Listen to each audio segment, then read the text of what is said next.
Good day, brothers and sisters. I'd like to greet you a Merry, Merry Christmas. And as we meditate on the passage that I'm just about to read before you, I'd like us to somehow use this time to be able to give reverence to our God and treat Him in the way we should. Oftentimes, when we approach God, we approach Him in a rather casual manner. And I think that that is something that should not happen. And I'm reminded of a story in the book of Leviticus wherein the Lord spoke to Moses and said that He was commanding Aaron certain things to be done. And if they did that, they would somehow experience the manifest presence of God. The glory of God would come upon them.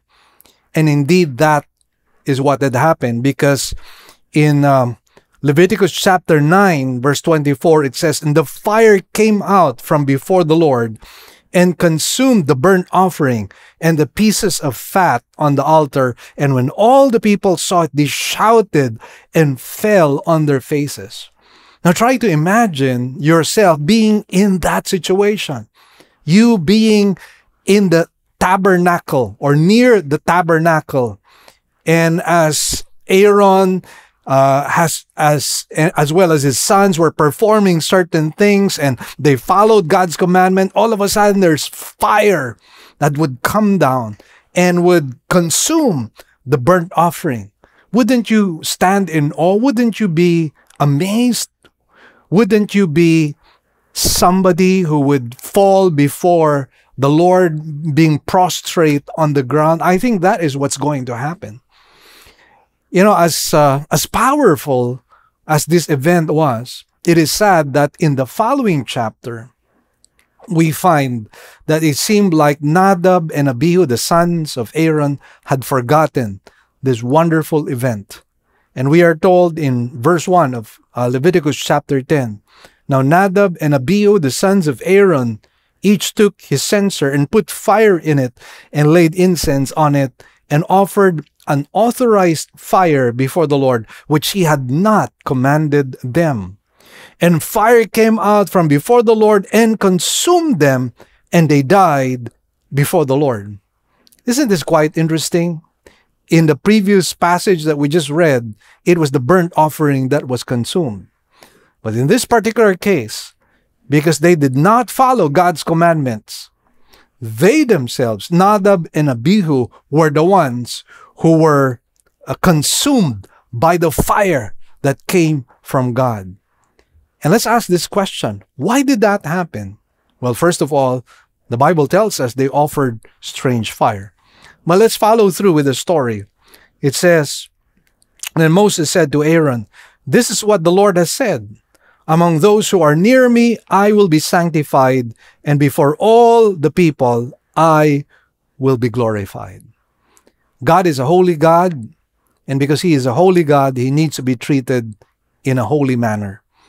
And friends, we cannot be casual in approaching the very presence of God. Let's remind ourselves, He is a transcendent, holy, almighty, powerful God. He is our Creator and our Redeemer. And therefore, when you approach Christ, approach Him with a mind towards holiness. Approach Him with a mind towards dedicating yourself fully as a consecrated believer in Him. And so let's rise from our seats and let's worship the Lord.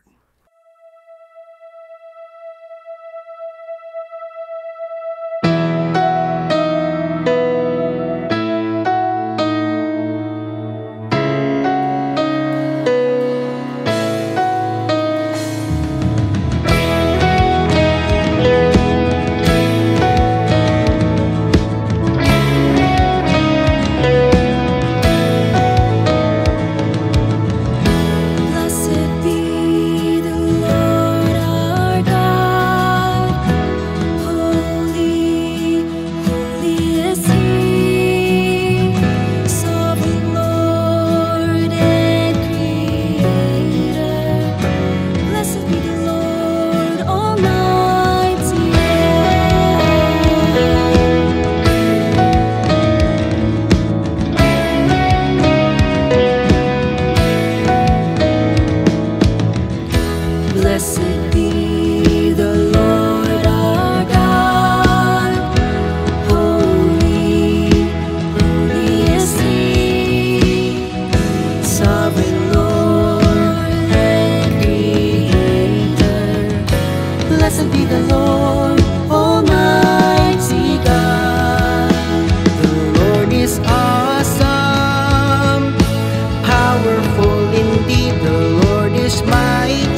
never leave me nor abandon me. The Lord will guide me, keep me till my dying breath. Blessed be the Lord, Almighty God. Blessed be the Lord, Almighty God. Blessed be the Lord, Almighty God.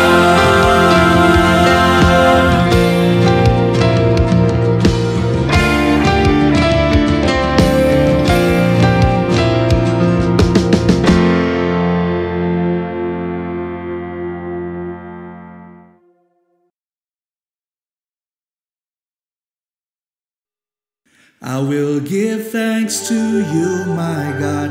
I will exalt your holy name forever and ever. Every day I will bless you and extol your glorious name forever and ever. I will give thanks to you, my God. I will exalt your holy name forever and ever. Every day I will bless you and extol your glorious name forever and ever. Jesus, the Son of God, born to give us life anew. You came to earth for all to see, truly God, truly Son of God. I will give thanks to you, my God. I will exalt your holy name forever and ever. Every day I will bless you and extol your glorious name forever and ever. Jesus, the Lamb of God, washed and took away my sins.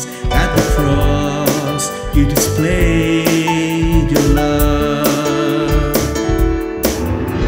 Jesus, the risen King, defeated death and the grave. You're alive forevermore. I will give thanks to you, my God. I will exalt your holy name forever and ever. Every day I will bless you and extol your glorious name forever and ever. I will give thanks to you, my God. I will exalt your holy name forever and ever. Every day I will bless you and extol your glorious name forever and ever. Forever and ever.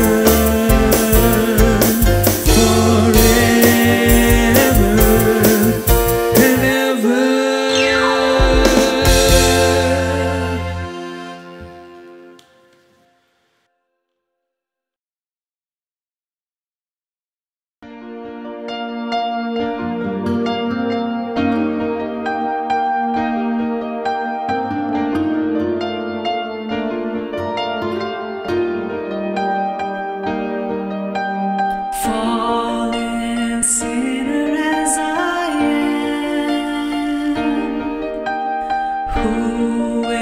will save me from my sins. In need of mercy and grace, who shall come to rescue me? What love, what grace, that you gave me your only Son, unworthy, so unworthy of your great love.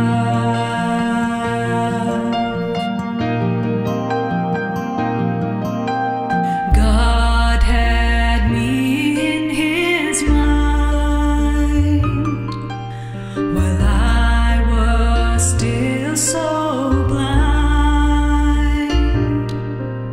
He chose me, elected by His love, justified by faith alone. What love,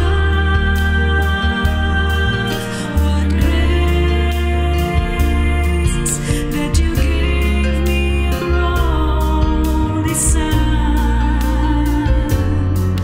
unworthy, so unworthy of your great love. He who knew no sin became sin for us. He who shed His blood for us. Oh, what great love! Oh, what grace! He who knew no sin became sin for us. He who shed His blood for us. Oh, what great love! Oh, what grace! What love! What grace, that you gave me your only Son, unworthy, so unworthy. What love, what grace, that you gave me your only Son, unworthy, so unworthy, unworthy, so unworthy of your great love.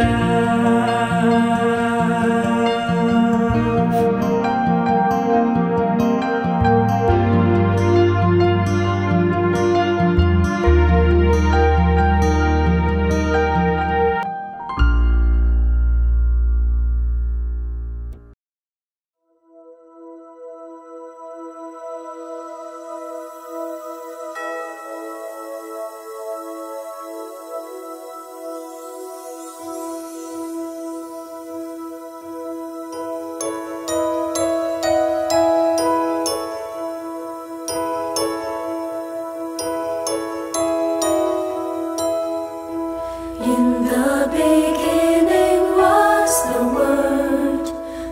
Word was with the Father. Behold, He's Jesus to me, Jesus to me.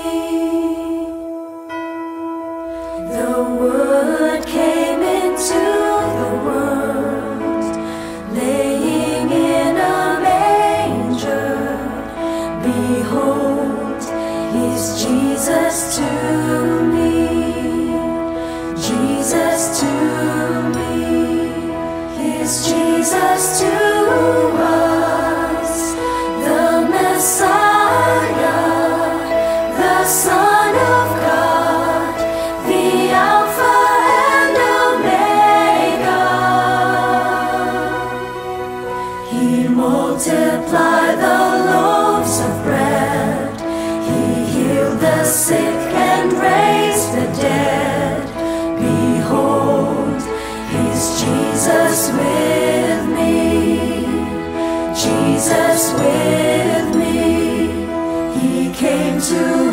to save the lost. They nailed his hands upon the cross. Behold, here's Jesus for me, Jesus for me.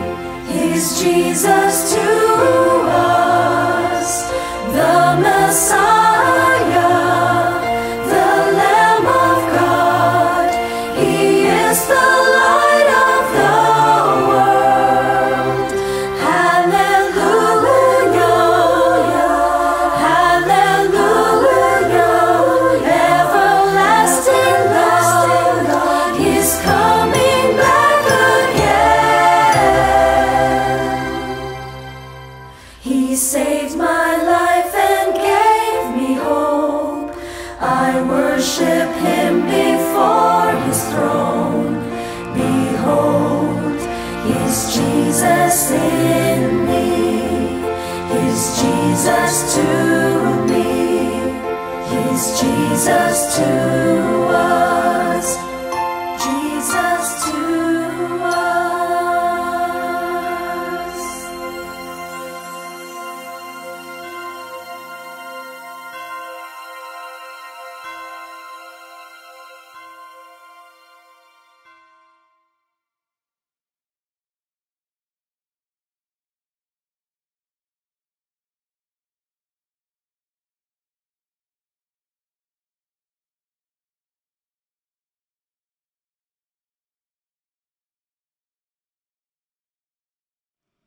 Here are our announcements. We now have two kinds of services. We will still have our virtual services for majority of our members through our Facebook page, Living Word Christian Churches of Cebu, International Incorporated, and our website, www.livingword.ph, and our YouTube channel to view our services. We enjoin you to watch the coverage of our service every Sunday at 9 o'clock in the morning. In 2023, join us as we visit the 7 churches that were stated in the book of Revelation. The tour will commence on May 20 to 30, 2023. For more inquiries, please contact 0922-333-3990 for more information. And our Israel tour is finally back. On November 17 to 28, 2023, we would like to invite you to join us as we embark on a historical and spiritual journey and see the places in the Bible. For more inquiries, please contact 0922-333-3990 for more information. Great news, everyone. We already have 3 weekend services.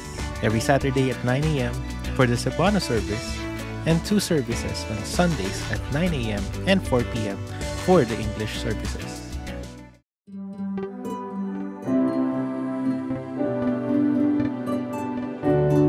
The title of today's sermon is How to Celebrate Christmas. We will be using various texts in this particular topic. Let's bow our heads in prayer. Our Heavenly Father, we thank you and bless you once again as we take this occasion to celebrate Christmas. We are so thankful, O God, for the birth of the Lord Jesus Christ, for we know that the purpose for his birth was his death. And through his death, we have God's atoning grace upon our lives. And therefore, we want to honor and glorify the Lord Jesus Christ as he should during this Christmas season.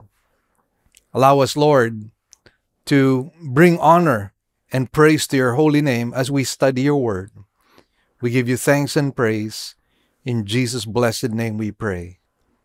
Amen and amen. One of the things that we probably have discovered all through these years is that Christmas seems to be the most exciting time of the year.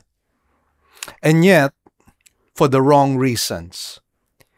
And this is really sad because we fail to understand the real reason for the celebration. And because we do not understand the real reason for the celebration, we celebrate it in the wrong way. And this is something that I would like to be able to correct in this particular sermon that you and I are going to have.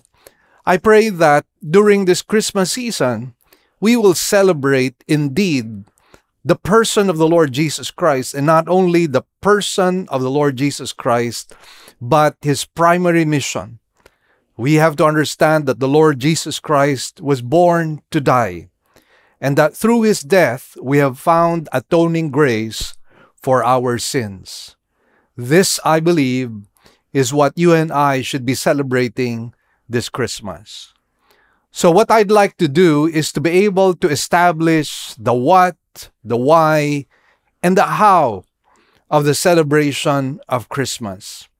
And my intent, obviously, is that we might be reminded of the things that are truly essential in this season. It's been a cliche when people say Jesus is the reason for the season.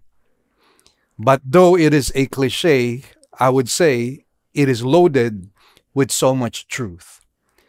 And at this time, one of the things that I'd like to be able to do with you is to give you what I would like to call the Christmas commandments. This is actually adopted from a bulletin that was announced one time in a particular church. And this is something that I'd like to adapt for our sermon today. And so let's begin our study. And let's talk about the first commandment, which is, thou shalt prepare thy soul for Christmas. Christmas has always been a time to prepare for what? For reunions, parties, exchanging of gifts, shopping, and probably having a grand vacation. Now, I think this is the reason why most people are really excited about Christmas, because they believe that this is going to be a grand time of renewing relationships, renewing friendships, and at the same time enjoying the season, because this is the time usually we have our Christmas bonuses, and therefore we have a lot of money, and we look forward to spending a lot of what we have for gifts.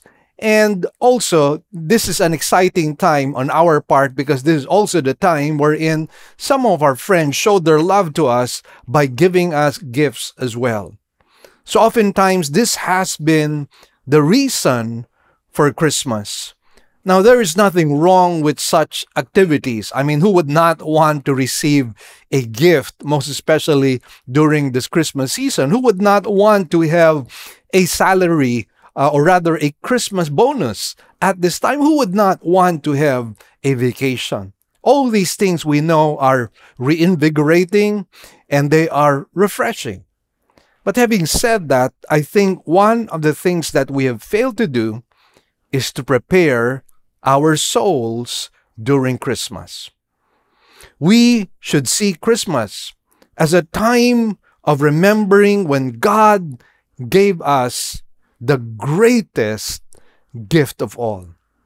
And again, we know Christmas as a time of giving gifts. And we have to remind ourselves, God Himself gave us the greatest gift during this time.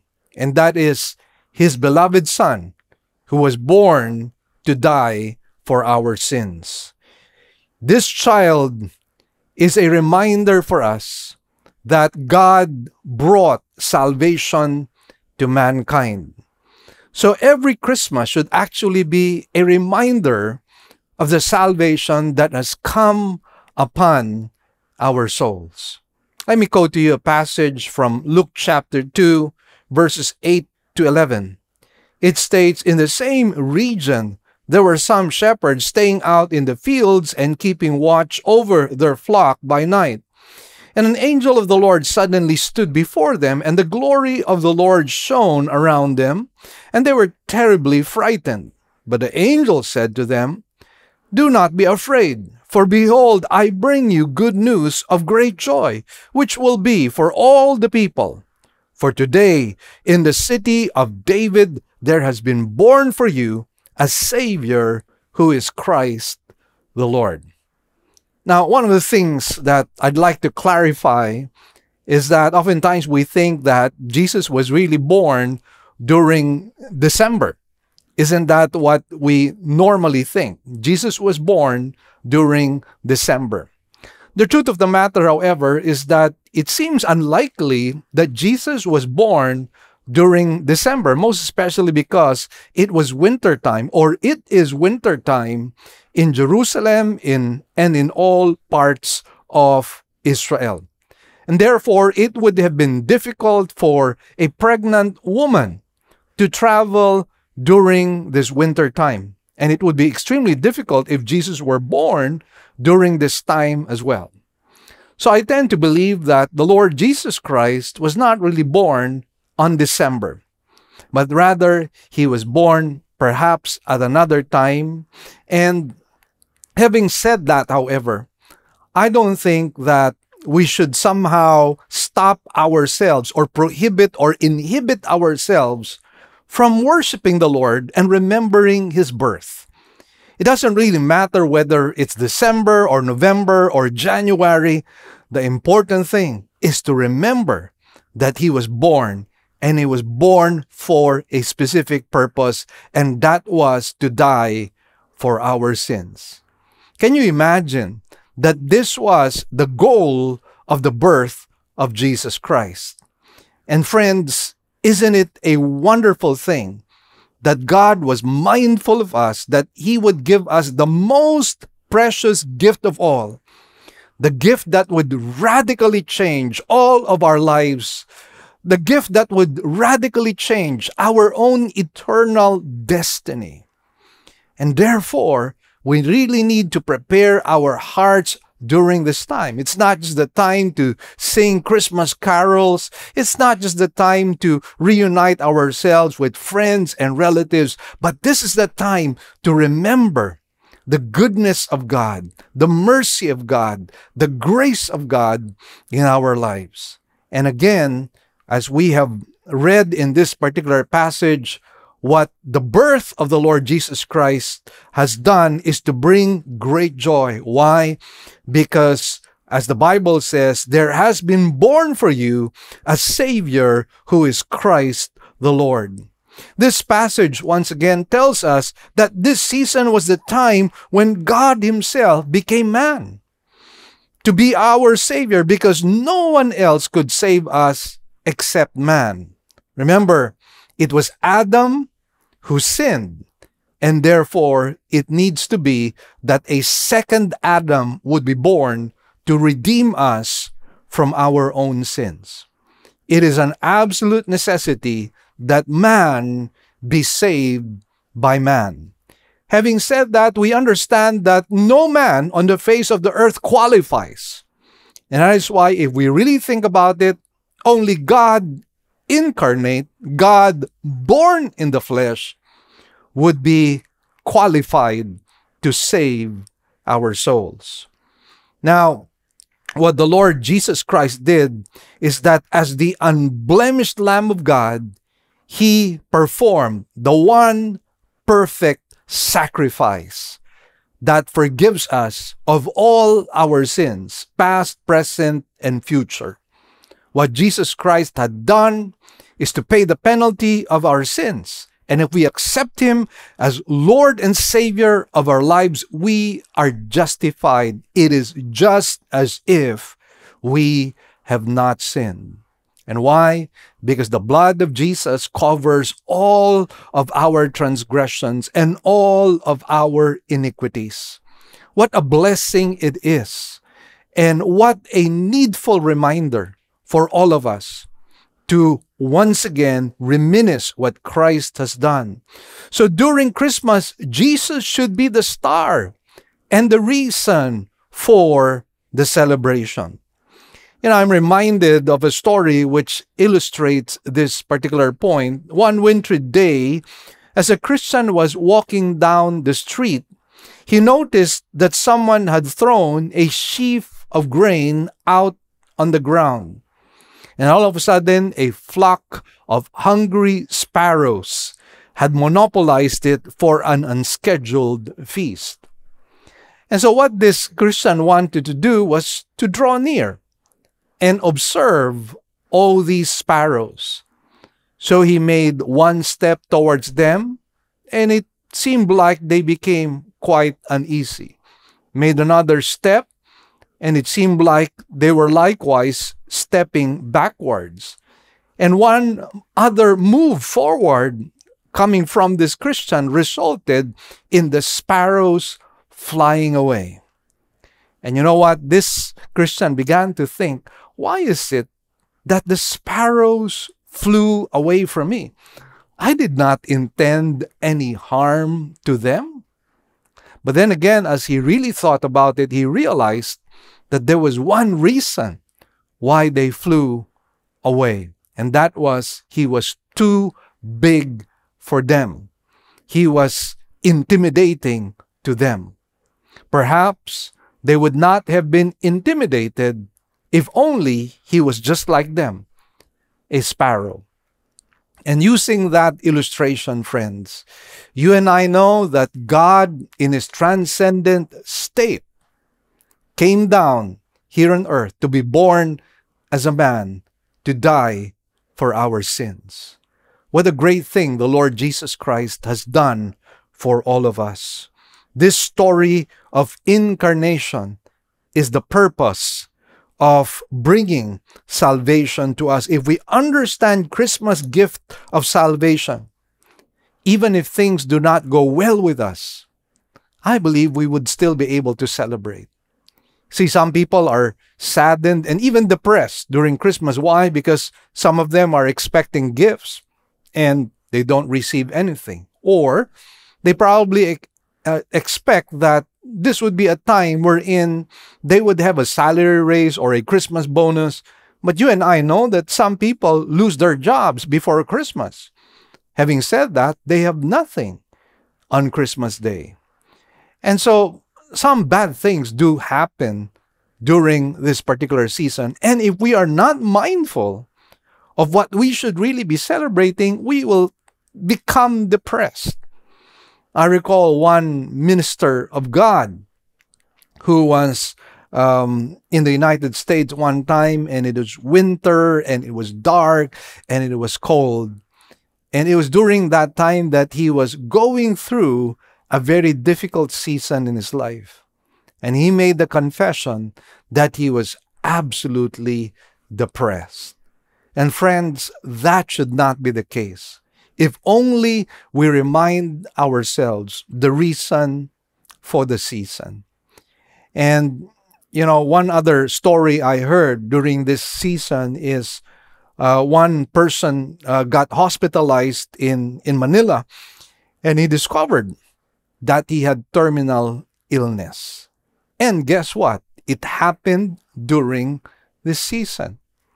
Now think about how a person would respond if he is not mindful of the real reason for the season. Obviously, he would become depressed and he would become deeply frustrated. But you know what? If we understand the real meaning of Christmas, the gift of salvation, that our eternal destiny has been sealed by the blood of Jesus Christ, then no matter what happens to us, we will still have reason to celebrate. Never mind if we don't have gifts. Never mind if we don't have a Christmas bonus.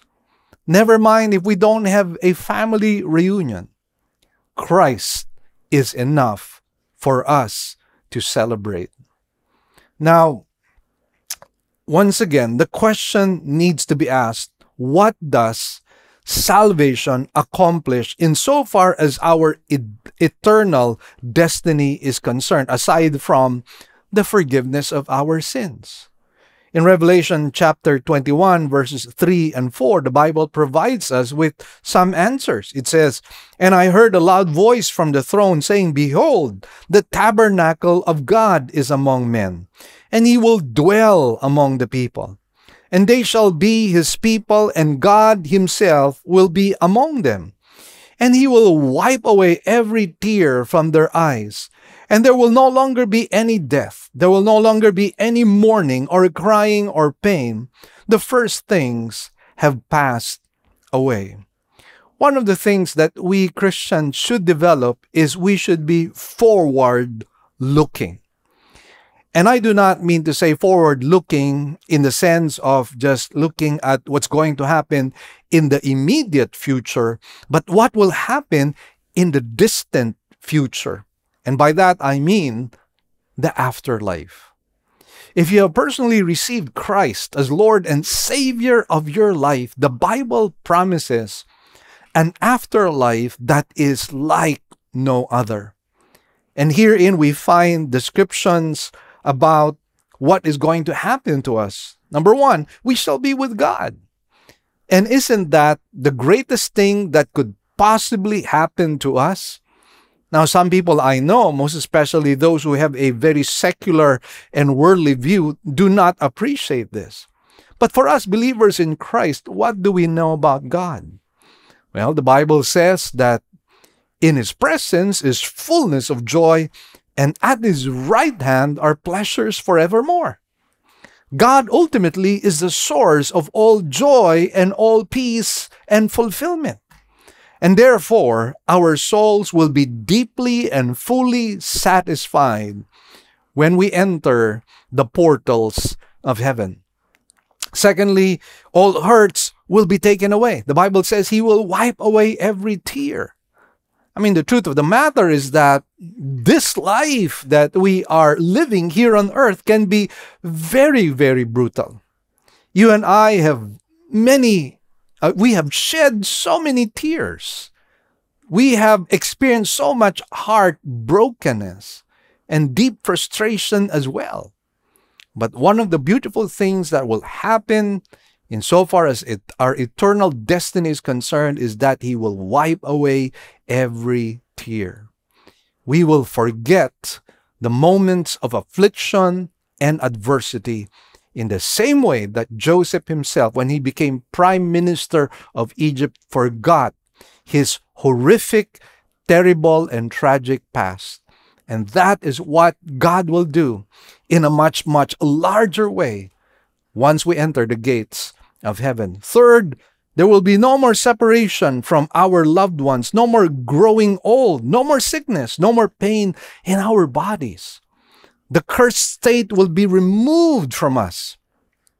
Paradise was lost, but paradise will once again be regained. And therefore, we would experience a life without a curse, a life without the terrible things that have happened because of the sin of Adam and Eve. And fourth, there will be no more sorrow, depression, frustration, anxiety, no more regrets, no more heaviness.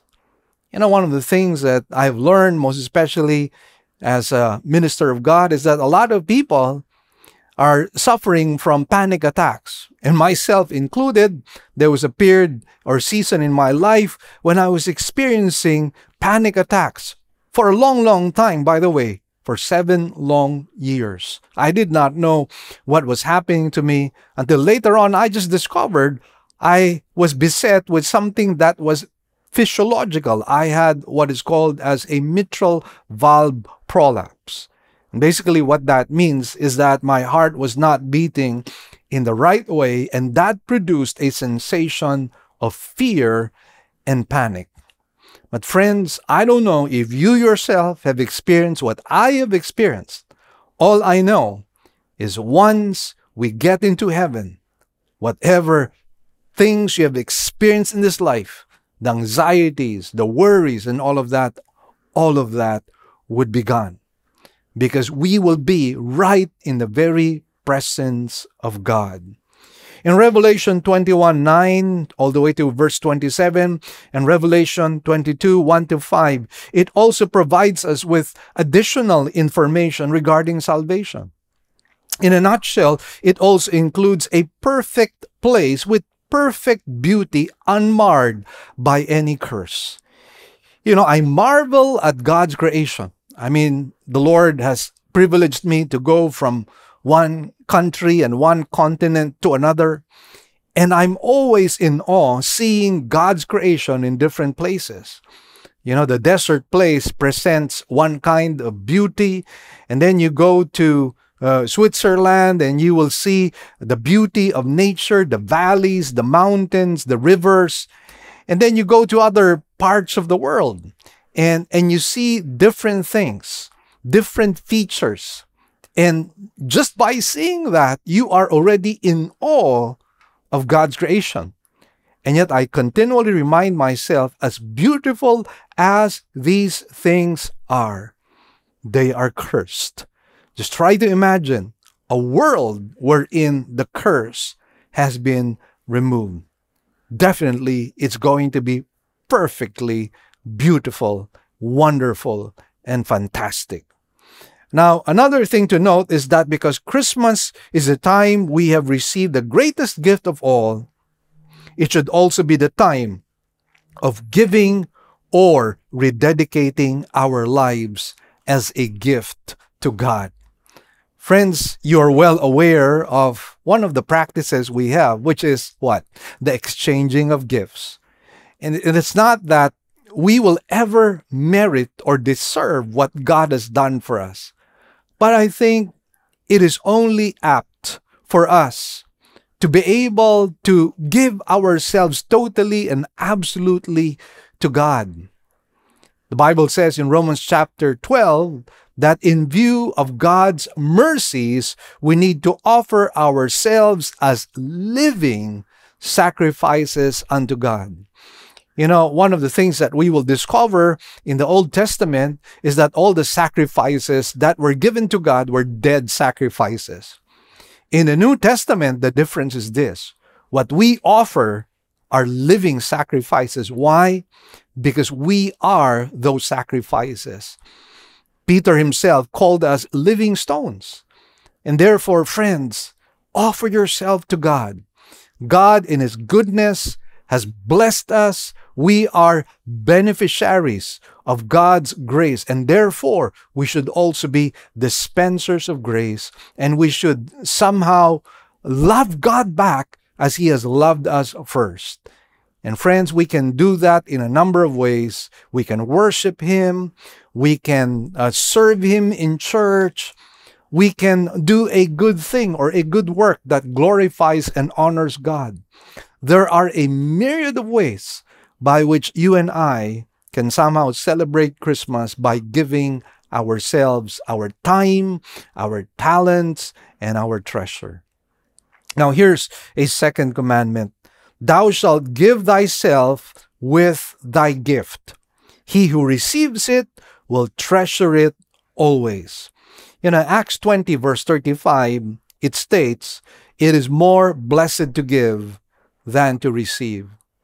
One of the things that is very vivid in my memory is my wife's generosity. When we were still living in the capital area in Cebu City, there was this very poor family who was living in a one-room affair. Everything was there in one room. The sala, the bedroom, the dining area. You could just imagine. There are many people who are like that.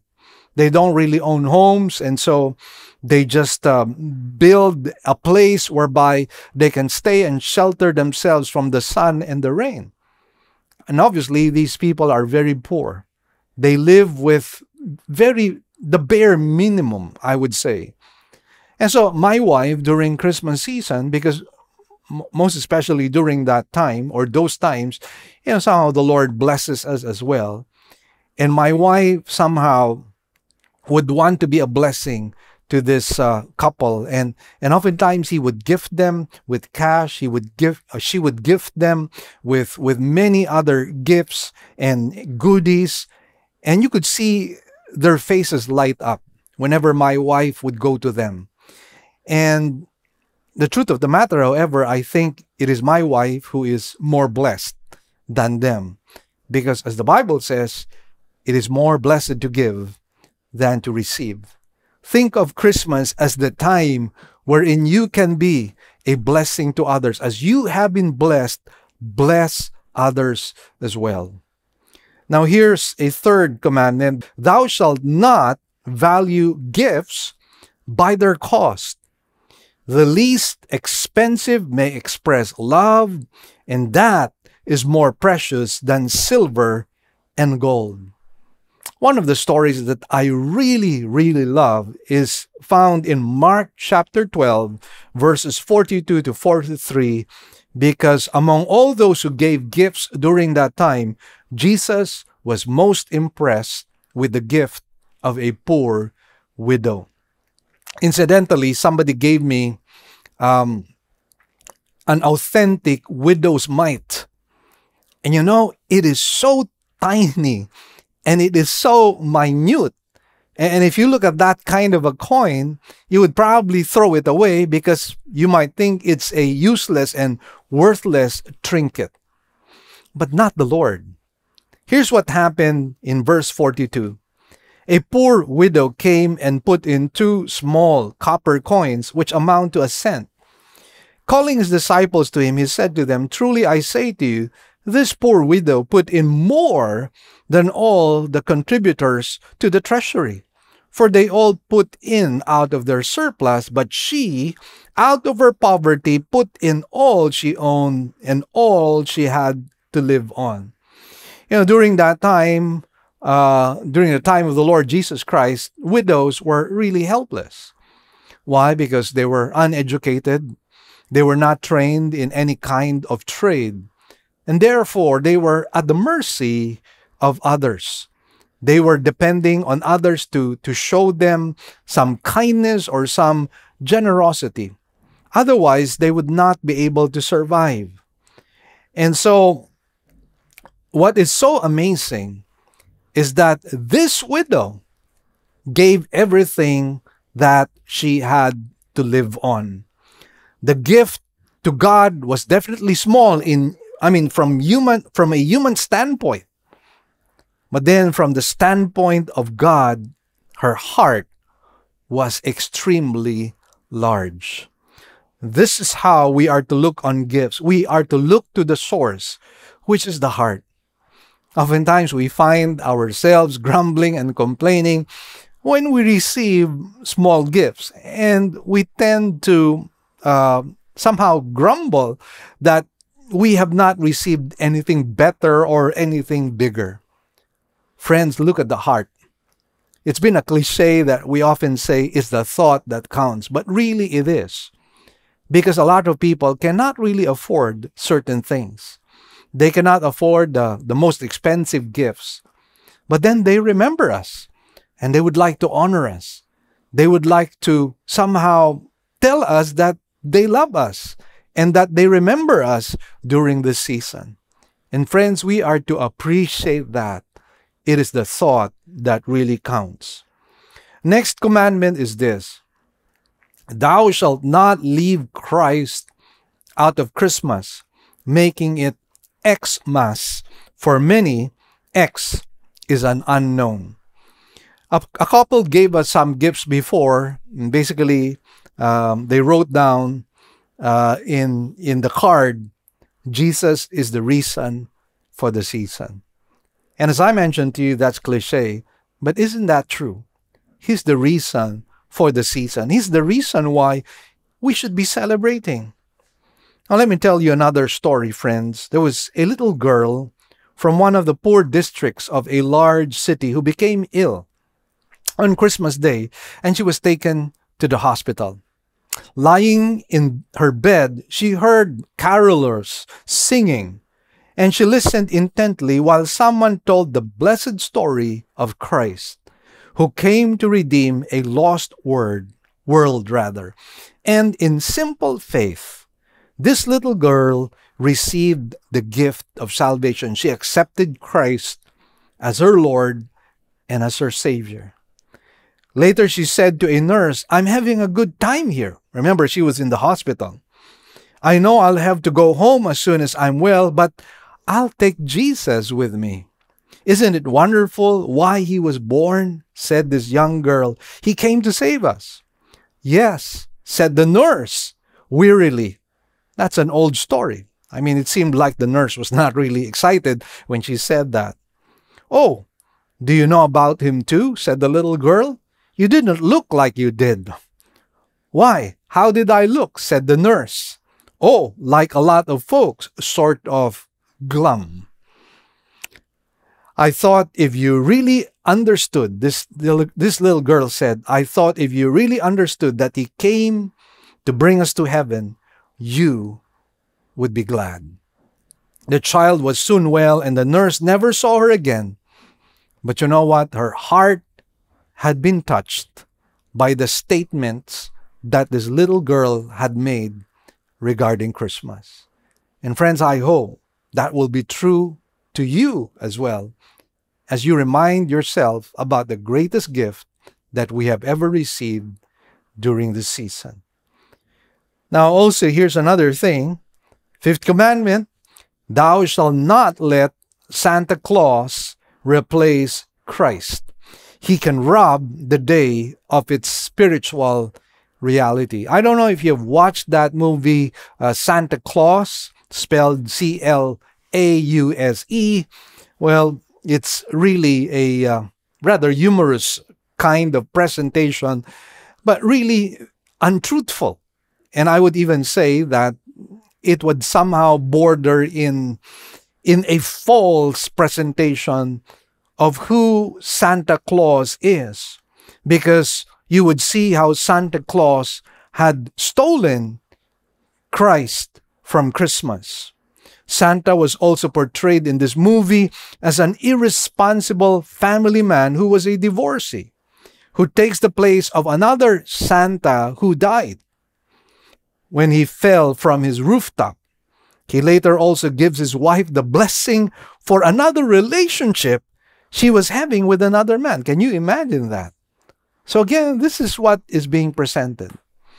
But do you really know the real story of the real Santa Claus? He was really Saint Nicholas. And let me just share to you one of the things that you will discover about this man. He would give gifts to the poor children, but he never rode on reindeers. There was and there is only one Santa, not a succession of several Santas, and definitely he was not an irresponsible family man and divorcee. He was not promoting illicit affairs. And last of all, the real Santa never exalted himself. But guess who he exalted? The one he exalted was none other than Jesus Christ himself. If the real Santa were alive today, he would not be happy with the way people have exalted him, stealing the show from the real quote-unquote star, and that is none other than Jesus Christ himself. Jesus has no rivals. He stands alone, and there is no other God, no other name by which you and I could be saved, whether in heaven or here on earth, except the name of the Lord Jesus Christ. There is only one mediator between God and men, and that is the man, Christ Jesus. Here's another commandment for you. Thou shalt remember the needy. Some people might go hungry and cold unless thou art generous and share thy blessing.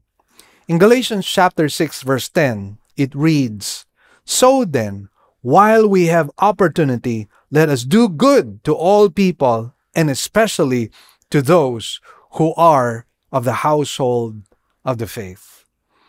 You know, one story is I got to know this young minister before, and there was something that I had observed with him when he was driving, because I happened to ride in his car, and I noticed that, he had several slashes on his arm. It was then that I discovered the reason why there were several slashes or scars that he had. He was a drug addict, and oftentimes he would put drugs on those areas of his skin which he had slashed, so that, he would get that high immediately from the drugs. And he lived a life of great misery. By the way, he happened to be a son of a general. He was a spoiled brat.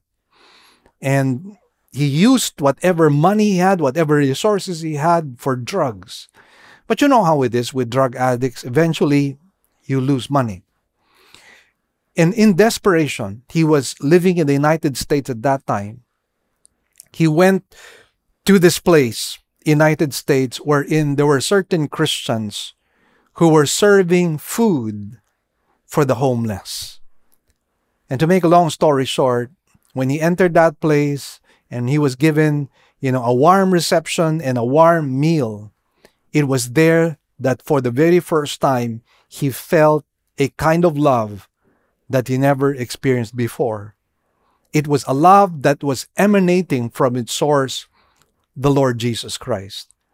And to make a long story short, he gave himself to the Lord Jesus Christ. He surrendered his life, and he was able to serve the Lord in ministry. And again, that is what might happen. When we do good to some people, it's always a reflection of who our God is. And who knows, these people whom we extend good might ultimately come to a saving knowledge of Jesus Christ.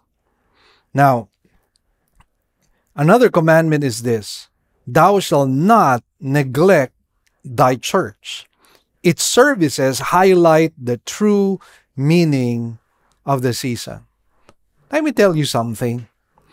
Do you know that, and I've been a minister for close to 40 years, do you know that in my observation, Christmas services, or rather services during December, happen to have the lowest attendance?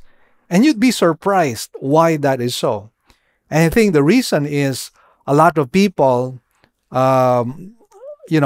oversleep, or probably they lack sleep because they go to Christmas parties and they enjoy themselves.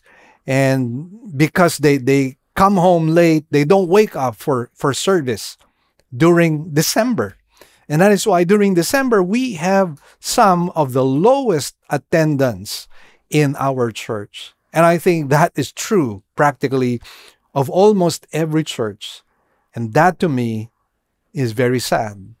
Why? Because it is the church that reminds us of the greatest person of all. And that happens to be the Lord Jesus Christ. Remember this: Christ is the husband of the church. And we, as the bride of Christ, should be faithful to him.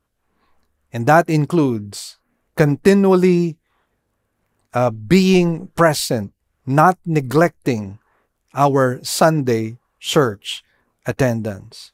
And I hope and pray, most especially as we are recovering from the COVID virus, I pray that people will start flocking to the church, not only this December, but beginning 2023 as well. And finally, here's another commandment: thou shalt give thy heart to Christ, let him be at the top of thy Christmas list. In Romans 10:9-11, it states, if you confess with your mouth Jesus as Lord, and believe in your heart that God raised him from the dead, you will be saved. For with the heart a person believes, resulting in righteousness, and with the mouth he confesses, resulting in salvation. For the scripture says, whoever believes in him will not be disappointed. Friends, if you've never done this before, remember this, that Christ came during this season, not only because he wanted to give himself to you, but also because he wanted you to give yourself to him. And friends, there's only one way to confess him as Lord and Savior of your life. And remember this, salvation is a free gift. What a time to be reminded during this season. It is a free gift. We don't pay for it. Can you imagine if somebody would come to us and give us Christmas gifts and ask us to pay the bill? I mean, that would somehow nullify the gift. It would no longer be a gift. A gift is for free. And that is why salvation is a free gift. We don't work for it. We don't sweat for it. We don't pay for it. It's given to us freely. And if we understand that what Christ has done is complete and perfect, therefore, we will come to Him, because after all, if we humble our hearts, if we seek His face, He will give us this gift graciously and generously. Now, anyone keeping these so-called commandments, to be sure, will be blessed during this Christmas. And this is what I want for all of us, because we desire that we celebrate the real reason for the season. And that is Jesus, born to die for our sins. Let's bow our heads in prayer.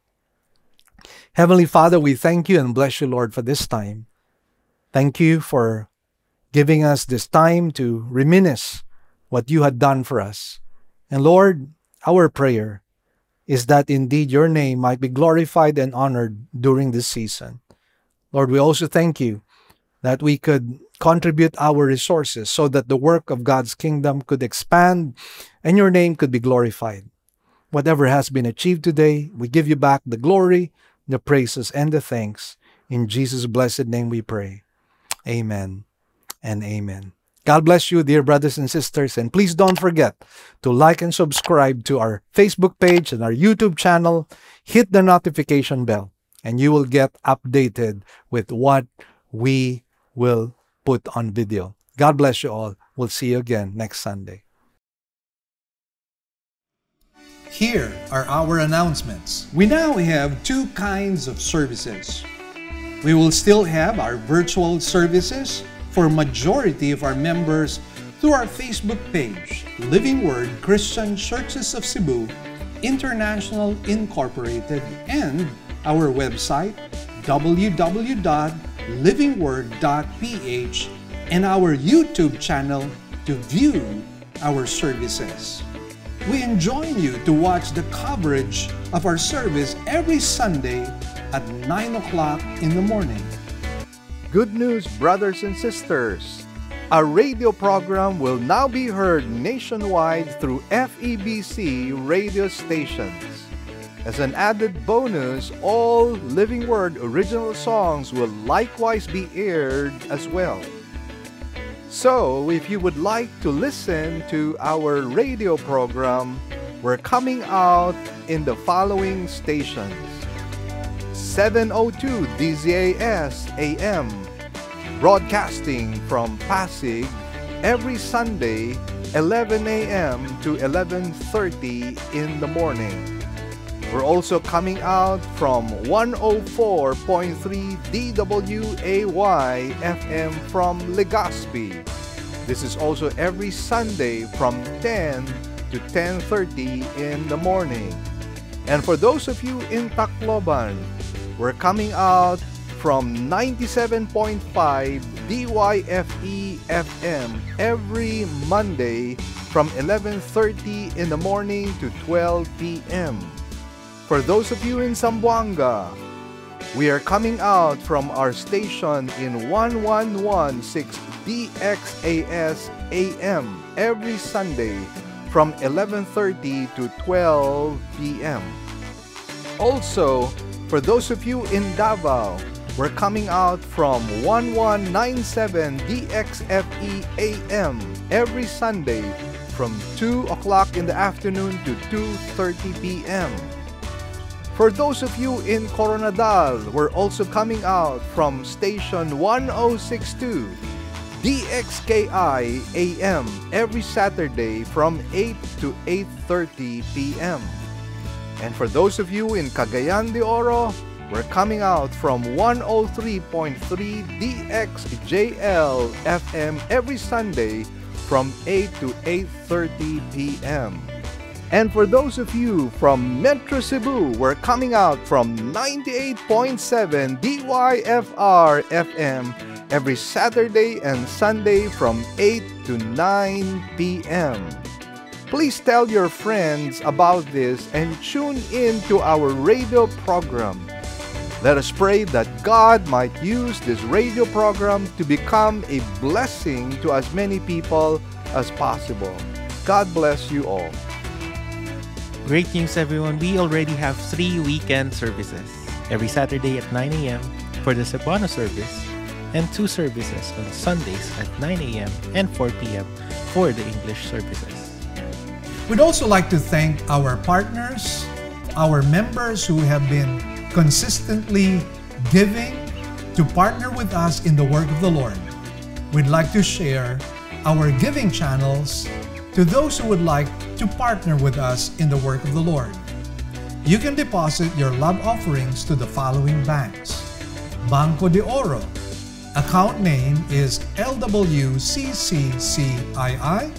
The account number is 001-000-60800. We also have a BPI account. Account name is Living Word Christian Ministries, Cebu Incorporated. Account number is 1021023481. Finally, we have RCBC. Account name is LWCCCII. Account number is 14520052886. To give via GCash, just follow these simple steps.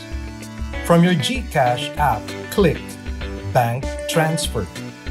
In Bank Transfer, click the BDO icon under Select Partner Banks. Enter the amount, enter the name LWCCCII and account number 001-000-60800 and send the receipt to office@livingword.ph. Then click Send Money. You may also send your love offerings and donations online through our website. Go to www.livingword.ph and click Give, and then a dialog box comes out of it. Kindly click on your giving preferences. Thank you, and God bless.